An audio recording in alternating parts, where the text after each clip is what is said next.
Langit gelap dan awan bergulung ketika Yohanes duduk di Pulau Patmos yang sunyi. Angin kencang bertiup, ombak menghantam batu karang.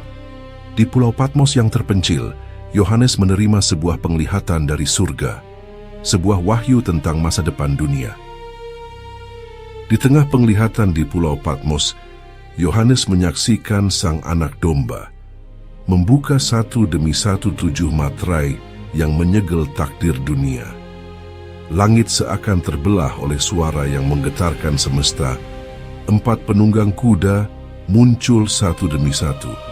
Mereka membawa pesan tentang apa yang akan terjadi pada bumi.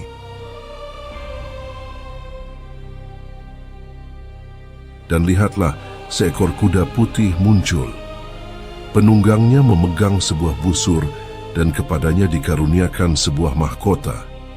Ia maju sebagai pemenang untuk merebut kemenangan. Dialah Sang Penakluk. Kedatangannya membawa janji kemenangan, namun di baliknya tersimpan ambisi yang akan mengguncang tatanan bumi. Ketika Anak Domba itu membuka materai yang kedua, makhluk kedua berseru dengan suara yang sama dahsyatnya. Maka majulah seekor kuda lain, seekor kuda merah padam.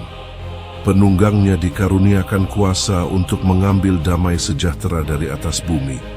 Manusia akan saling menyembelih, kebencian menjadi bahasa, dan pedang menjadi hakim. Inilah wajah perang yang tidak mengenal belas kasihan.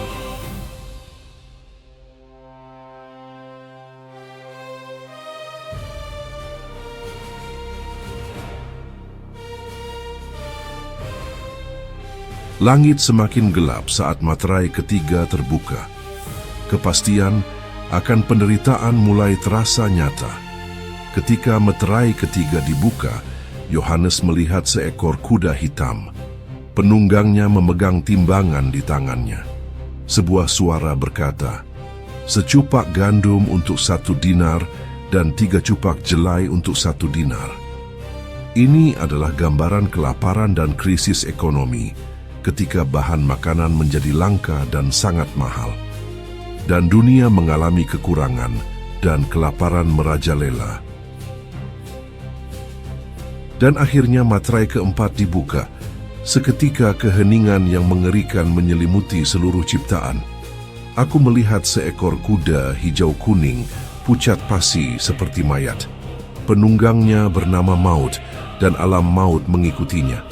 Kuasa diberikan kepadanya untuk membunuh dengan pedang, dengan kelaparan, dengan penyakit sampar, dan dengan binatang-binatang buas yang ada di bumi.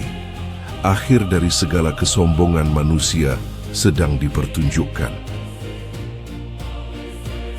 4 penunggang kuda bukan sekadar simbol kehancuran.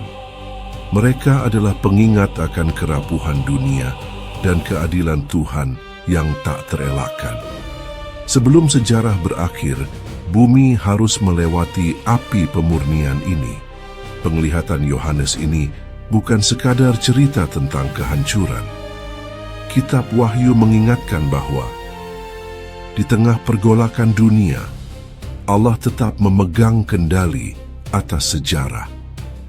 4 penunggang kuda menjadi peringatan bagi manusia untuk bertobat, berjaga-jaga, dan setia kepada Tuhan. Karena pada akhirnya kemenangan sejati adalah milik Kristus. Tuhan Yesus memberkati.